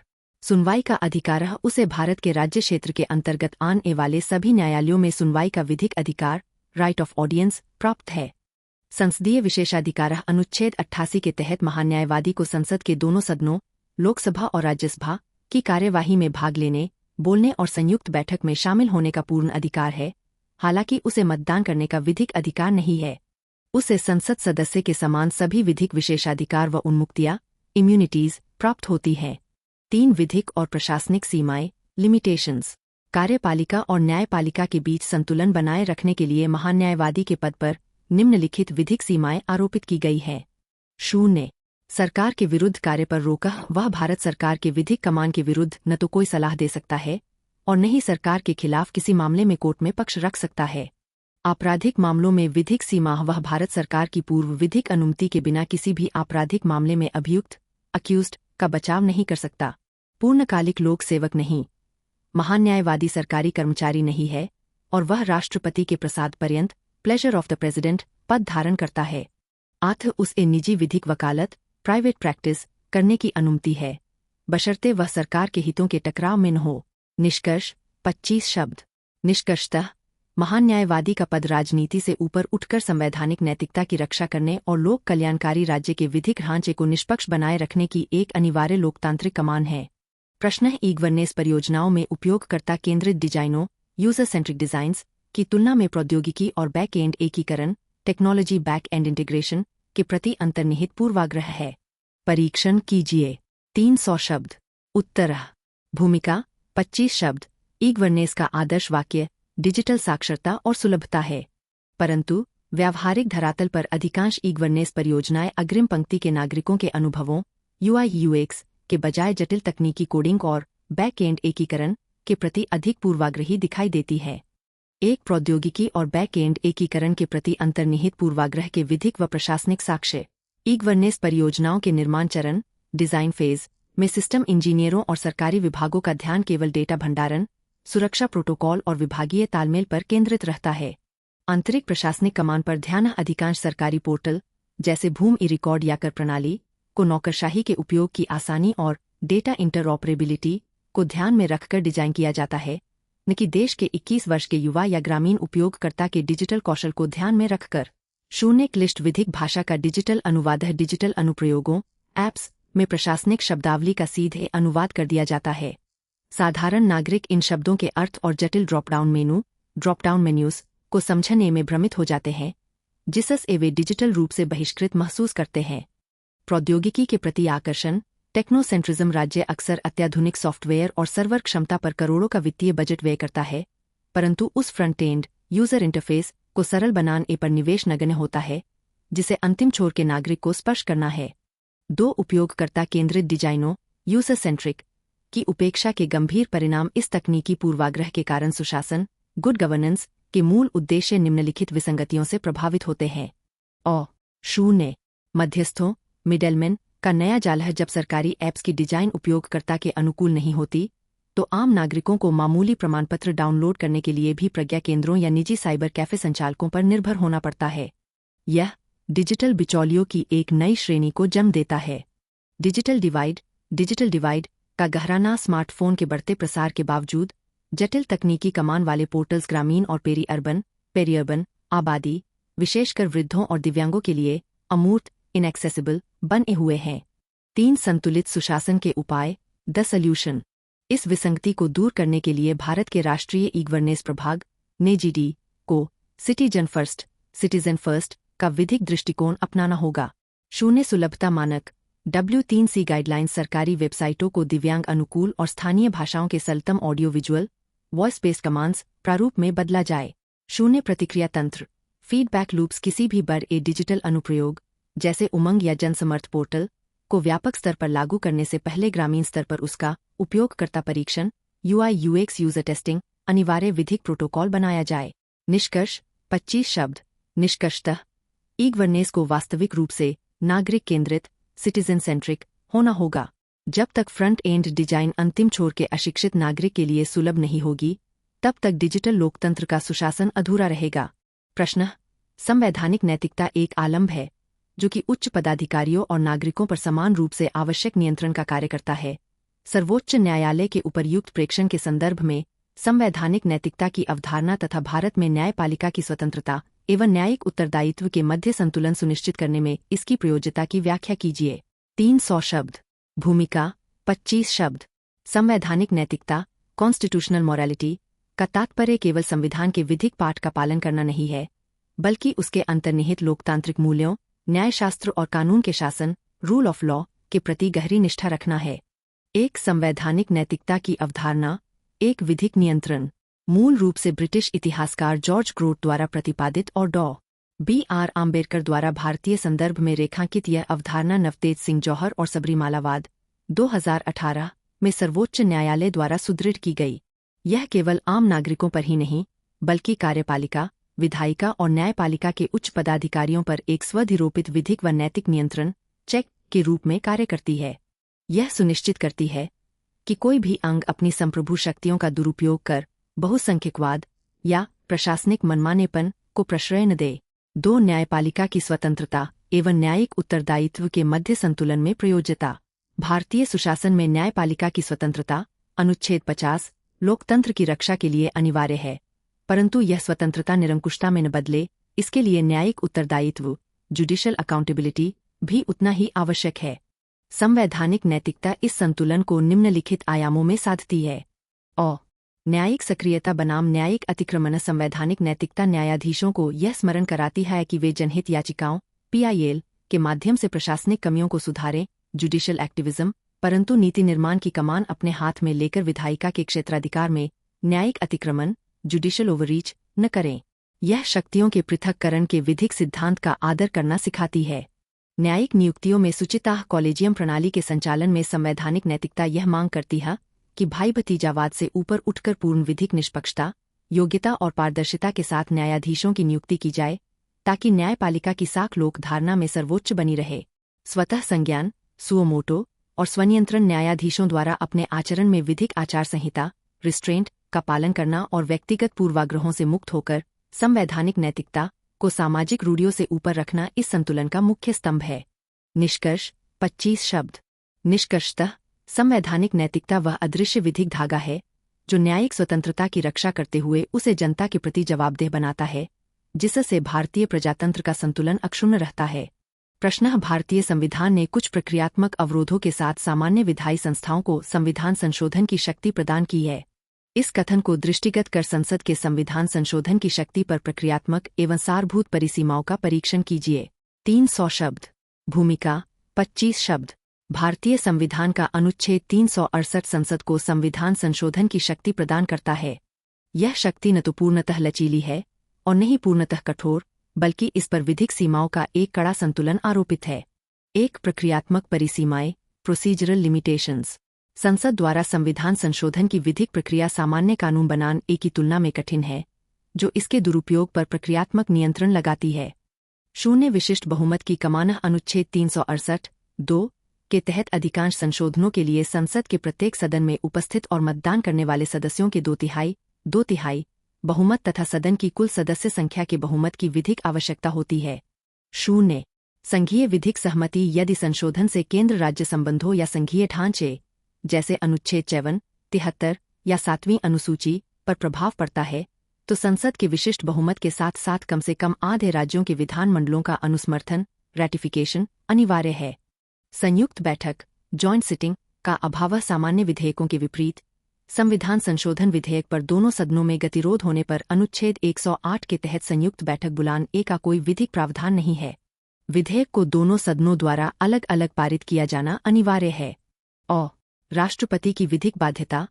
24वें संविधान संशोधन 1971 द्वारा यह अनिवार्य किया गया कि राष्ट्रपति संविधान संशोधन विधेयक पर अपनी विधिक सहमति देने के लिए बाध्य हैं। वे इसे पुनर्विचार के लिए वापस नहीं भेज सकते। 2 सारभूत परिसीमाएं, सब्सटैंटिव लिमिटेशंस। प्रक्रियात्मक नियमों के अतिरिक्त संसद की संशोधन शक्ति की विषयवस्तु पर कुछ आत्यंतिक और अंतर्निहित सारभूत सीमाएं हैं। मूल ढांचे का सिद्धांत basic structure doctrine. Kesavananda Bharati बनाम केरल राज्य 1973 के ऐतिहासिक वाद में सर्वोच्च न्यायालय ने स्पष्ट किया कि अनुच्छेद 368 संसद को संविधान को बदलने की शक्ति देता है, उसे नष्ट करने की नहीं। संसद कोई ऐसा संशोधन नहीं कर सकती जो संविधान के मूल ढांचे जैसे लोकतंत्र, धर्मनिरपेक्षता, न्यायपालिका की स्वतंत्रता, कानून का शासन को क्षति पहुंचाए। न्यायिक समीक्षा जुडिशल रिव्यू की कमान। मिनर्वा मिल्सवाद 1980 में न्यायालय ने माना कि न्यायिक समीक्षा स्वयं संविधान का एक मूल ढांचा है। संसद अनुच्छेद 368 में संशोधन करके अपनी ही संशोधन शक्ति को असीमित नहीं बना सकती। संसद द्वारा किया गया प्रत्येक संशोधन न्यायपालिका की विधिक संवीक्षा के अधीन है। मौलिक अधिकार बनाम नीति निदेशक तत्व का संतुलन। संसद मौलिक अधिकारों भाग 3 को संशोधित तो कर सकती है, परंतु वह उनके और नीति निदेशक तत्वों भाग 4 के बीच के विधिक संतुलन को नष्ट नहीं कर सकती। निष्कर्ष 25 शब्द। निष्कर्षतः भारतीय संविधान ने संसद को संशोधन की संप्रभु शक्ति तो दी है, परंतु प्रक्रियात्मक और सारभूत सीमाओं के विधिक कवच द्वारा उसकी विधायी निरंकुशता पर पूर्ण विराम भी लगाया है। प्रश्न: भारत में कॉलेजियम प्रणाली के विकास की विवेचना कीजिए। भारत और संयुक्त राज्य अमेरिका के उच्चतम न्यायालय के न्यायाधीशों की नियुक्ति की प्रणाली के फायदे और नुकसान का आलोचनात्मक परीक्षण कीजिए। 300 शब्द। उत्तर: भूमिका 25 शब्द। न्यायाधीशों की नियुक्ति की कमान न्यायपालिका की स्वतंत्रता और लोकतांत्रिक सुशासन का मुख्य स्तंभ है। भारत में इसके लिए कॉलेजियम प्रणाली कार्यरत है, जबकि अमेरिका में एक पूर्णतः भिन्न विधिक मॉडल अपनाया गया। एक भारत में कॉलेजियम प्रणाली का क्रमिक विकास। संविधान के अनुच्छेद 124(2) में प्रावधान है कि राष्ट्रपति उच्चतम न्यायालय के न्यायाधीशों की नियुक्ति सर्वोच्च न्यायालय के न्यायाधीशों से परामर्श कंसल्टेशन के बाद करेंगे। इस परामर्श शब्द की व्याख्या के माध्यम से 3 महत्वपूर्ण वादों श्री जजेस केसेज में कॉलेजियम का विकास हुआ। प्रथम न्यायाधीशवाद 1981 उदास स्माइली न्यायालय ने माना कि परामर्श का अर्थ सहमति कंकरेंस नहीं है। इसके तहत नियुक्ति में कार्यपालिका को प्रधानता दी गई। 0 द्वितीय न्यायाधीशवाद 1993 उदास स्माइली न्यायालय ने पूर्व निर्णय को पलटते हुए माना कि परामर्श का अर्थ सहमति है। इसी वाद से कॉलेजियम प्रणाली का जन्म हुआ, जिसमें भारत के मुख्य न्यायाधीश CJI और 2 वरिष्ठतम न्यायाधीश शामिल थे। तृतीय न्यायाधीशवाद 1998 उदास स्माइली राष्ट्रपति द्वारा मांगे गए विधिक परामर्श अनुच्छेद 143 के तहत कॉलेजियम का विस्तार किया गया। अब इसमें CJI और सर्वोच्च न्यायालय के 4 वरिष्ठतम न्यायाधीश शामिल होते हैं, जिनकी बहुमत की विधिक सलाह पर ही राष्ट्रपति निर्णय लेते हैं। 2 भारत और अमेरिका की नियुक्ति प्रणाली का आलोचनात्मक परीक्षण। संयुक्त राज्य अमेरिका में राष्ट्रपति सर्वोच्च न्यायालय के न्यायाधीशों को नामांकित करते हैं, जिसे सेनेट ऊपरी सदन की विधिक मंजूरी मिलना अनिवार्य है। का भारतीय कॉलेजियम प्रणाली न्यायपालिका द्वारा नियुक्ति। 0 फायदे। 0 पूर्ण स्वतंत्रता, कार्यपालिका और राजनीतिक दबाव से पूर्ण विधिक मुक्ति मिलती है, जिससे कानून के शासन रूल ऑफ लॉ की निर्भीक रक्षा होती है। 0 शक्तियों का पृथक्करण, राजनीतिक विचारधाराओं के प्रभाव से परे केवल व्यावसायिक योग्यता के आधार पर न्यायाधीशों का चयन सुनिश्चित होता है। 0 नुकसान, अपारदर्शिता, चयन के मापदंड और विमर्श गुप्त क्लोज डोर्स होते हैं, जिससे भाई भतीजावाद नेपोटिज्म के आरोप लगते हैं। 0 जवाबदेही की कमी, राष्ट्रीय न्यायिक नियुक्ति आयोग NJC अधिनियम को रद्द किए जाने के बाद से इसमें बाहरी लोकतांत्रिक नियंत्रण या संतुलन चेक्स एंड बैलेंसेस का सर्वथा अभाव है। अमेरिकी प्रणाली कार्यपालिका द्वारा नामांकन विधायी अनुमोदन। 0 फायदे। 0 लोकतांत्रिक जवाबदेही, जनता द्वारा निर्वाचित प्रतिनिधि सीनेट खुली जनसुनवाई पब्लिक हियरिंग्स के माध्यम से उम्मीदवार की योग्यता और नैतिकता की विधिक संवीक्षा करते हैं। 0 उच्च पारदर्शिता, संपूर्ण प्रक्रिया जनता के समक्ष खुली और पारदर्शी होती है। 0 नुकसान, अत्यधिक राजनीतिकरण, न्यायाधीशों की नियुक्तियां पूरी तरह वैचारिक और राजनीतिक आधार रूढ़िवादी बनाम उदारवादी पर विभाजित हो जाती है।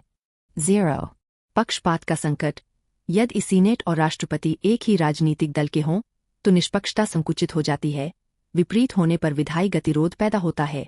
निष्कर्ष 25 शब्द। निष्कर्षतः जहां अमेरिकी प्रणाली वैचारिक पूर्वाग्रहों से ग्रसित है, वही भारतीय कॉलेजियम प्रणाली अपारदर्शिता से जूझ रही है। भारत में स्वतंत्रता और जवाबदेही के बीच एक नया विधिक संतुलन स्थापित करना सुशासन की कसौटी है। प्रश्न: भारत में नियोजित विकास के संदर्भ में केंद्र राज्य वित्तीय संबंधों के विकसित हो रहे स्वरूप पैटर्न का परीक्षण कीजिए। हाल के सुधारों ने भारत में राजकोषीय संघवाद को कितना प्रभावित किया है? 300 शब्द। भूमिका 25 शब्द। भारतीय राजकोषीय संघवाद फिस्कल फेडरलिज्म का स्वरूप नियोजित विकास के शुरुआती दौर के केंद्रीकृत प्रतिमान से परिवर्तित होकर समकालीन समय में नीतिगत एकीकरण और प्रतिस्पर्धी संघवाद के एक नए युग में प्रवेश कर चुका है। एक केंद्र राज्य वित्तीय संबंधों के विकसित हो रहे स्वरूप पैटर्न का परीक्षण। स्वतंत्रता के बाद से नियोजित विकास के संदर्भ में केंद्र राज्य राजकोषीय संबंधों में 3 बार संरचनात्मक बदलाव देखे गए हैं। 0 योजना आयोग प्लानिंग कमीशन का अंतःपूर्ववर्ती दौर में वित्तीय संसाधनों का आवंटन गैर सांविधिक योजना आयोग द्वारा टॉप डाउन दृष्टिकोण से होता था, जिससे राज्यों की वित्तीय स्वायत्तता संकुचित थी। वर्ष 2015 में नीति आयोग के गठन ने राज्यों को नीति निर्माण में सहकारी संघवाद के तहत सहभागी बनाया है। हस्तांतरण पूल डेवोल्यूशन पूल में ऐतिहासिक वृद्धि है। 14वें और 15वें वित्त आयोग की सिफारिशों के तहत केंद्रीय करों में राज्यों की हिस्सेदारी को 32% से बढ़ाकर 41 से 42% किया गया। इसने नियोजित विकास के लिए राज्यों को अधिक विवेकाधीन राजकोषीय कमान सौंपी है। शर्त आधारित वित्तीय सहायता कंडीशनल ग्रांट्स वर्तमान स्वरूप में केंद्र सरकार द्वारा राज्यों को दिए जाने वाले विशेष बजटीय आवंटन या सहायता को कूटनीतिक रूप से सुशासन संकेतकों और ढांचागत सुधारों जैसे बिजली क्षेत्र में सुधार या शहरी स्थानीय निकायों का सुदृढ़ीकरण से जोड़ दिया गया। 2 हाल के सुधारों का राजकोषीय संघवाद पर प्रभाव। 1 मूल्यांकन। हाल के वर्षों में किए गए बड़े आर्थिक व विधिक सुधारों ने वित्तीय संबंधों को गहराई से प्रभावित किया है, जिसके सकारात्मक और चिंताजनक दोनों पहलू हैं। का सकारात्मक प्रभाव स्ट्रेंथनिंग फिस्कल फेडरलिज्म। 0 वस्तु एवं सेवा कर GST का विधिक क्रियान्वयन। 101वें संविधान संशोधन द्वारा लागू GST ने एक राष्ट्र एक कर के तहत राज्यों और केंद्र को GST परिषद के रूप में एक साझा संप्रभु विधिक मंच दिया है, जहां अप्रत्येक निर्णय आम सहमति से होता है। शून्य पूंजीगत निवेश के लिए विशेष वित्तीय संवर्धन केंद्र द्वारा राज्यों को पूंजीगत व्यय कैपिटल एक्सपेंडिचर के लिए दिए जा रहे 50 वर्षीय ब्याज मुक्त ऋण इंटरेस्ट फ्री लोन्स ने राज्यों को वित्तीय संकट के बिना स्थानीय स्तर पर नियोजित विकास और बुनियादी ढांचे को सुदृढ़ करने की कमान दी है। नकारात्मक प्रभाव व राजकोषीय चिंताएं चैलेंजेस। शून्य उपकरों सेसेस और अधिभारों सरचार्जेस में असामान्य वृद्धि। केंद्र सरकार द्वारा लगाए जाने वाले उपकरों का हिस्सा कुल कर राजस्व का लगभग 15 से 20% हो गया है। चूंकि ये उपकर विभाज्य पूल डिविजिबल पूल का हिस्सा नहीं होते, इसलिए राज्यों को मिलने वाला वास्तविक वित्तीय हिस्सा संकुचित हो जाता है। उधार लेने की विधिक सीमा FRBM लिमिट्स अनुच्छेद 293(3) के तहत केंद्र सरकार द्वारा राज्यों की शुद्ध उधार सीमाओं नेट बोरोइंग सीलिंग्स पर कड़े विधिक प्रतिबंध और ऑफ बजट उधारी ऑफ बजट बोरोइंग्स पर रोक लगाने से कई राज्य राजकोषीय तनाव का सामना कर रहे हैं। निष्कर्ष 25 शब्द। निष्कर्षतः हाल के सुधारों ने राजकोषीय ढांचे को अधिक पारदर्शी और एकीकृत बनाया है, परंतु राज्यों की वित्तीय स्वायत्तता और राजकोषीय न्याय सुनिश्चित करने के लिए उपकरों को विभाज्य पूल का हिस्सा बनाना संवैधानिक नैतिकता की मांग है। प्रश्न